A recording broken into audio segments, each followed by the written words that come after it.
Welcome to Digital Business, brought to you by UMIS Consultancy. My name's Stuart Blake, and today I'm joined by David Taplin.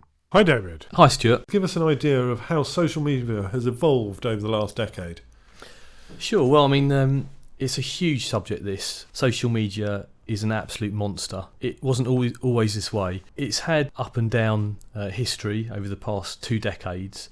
If we go back to the mid-1990s, that was when some of the bigger sites that we now know and love were around, such as eBay, Yahoo, Amazon.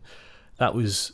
It's interesting you say that. I'd never have thought of eBay as a social media, really. Yeah, I mean, eBay and now obviously the likes of YouTube, which was originally meant for a specific purpose. Some of those are now some of the biggest search engines globally. So the seeds that were planted were obviously a specific purpose, but now they've actually become networks of people using those tools.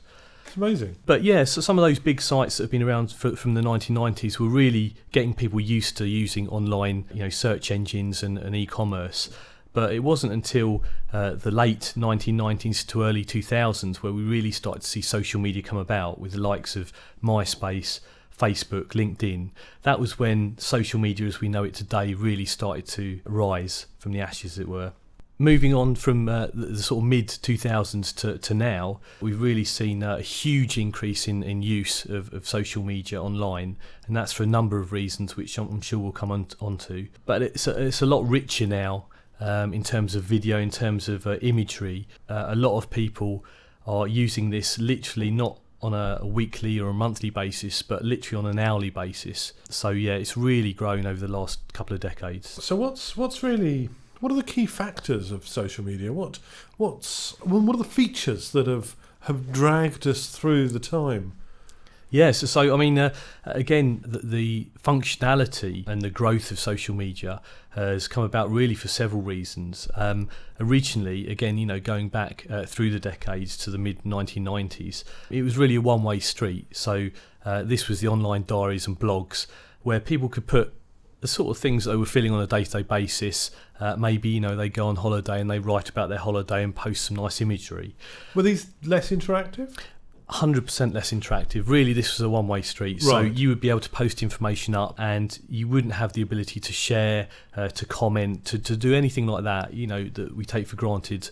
So this really was just writing in my diary, but my diary was online and public. That really was, yeah. And as we've seen, over the last sort of decade, that has come on leaps and bounds. And really because of the advancements in the internet and the connectivity speeds, as well as the advancements of the technology that people are using, such as mobile devices and the integration of devices such as cameras, within the iPhones, etc. Which I guess has allowed this industry to expand into videos, photographs, and so much more. It has. It's really exploded, especially over the last 5 to 10 years.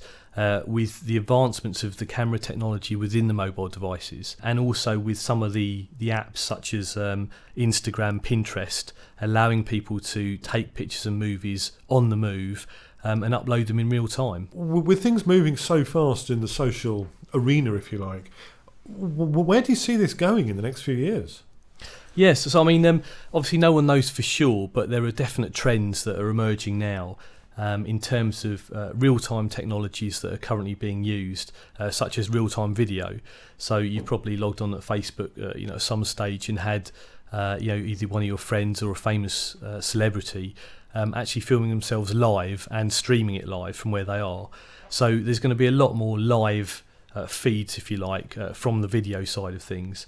But there's also, the integration of devices such as cameras, such as phones, etc., with the software layer on top has allowed us to generate a world of augmented reality. So you're going to see a lot more of apps actually interacting with real time, and real life scenarios.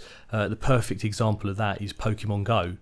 What we've seen there is, an absolute craze of augmented reality and the ability for the app to be able to allow people to search for animated characters, but in real life through the functionality of the camera. So again, the Pokemon Go phenomenon for want of a better word, that's considered social media as well? Yeah, I mean, social media is a lot broader than it used to be, and really any app or any functionality on a device that gives you the ability to be able to interact with other people and socialise in a social way over the internet is now becoming part of the social media field. Thank you, David. Thank you, Stuart. Thank you for listening to Digital Business. For further information on this or any of our podcasts, please visit www.umisconsultancy.com.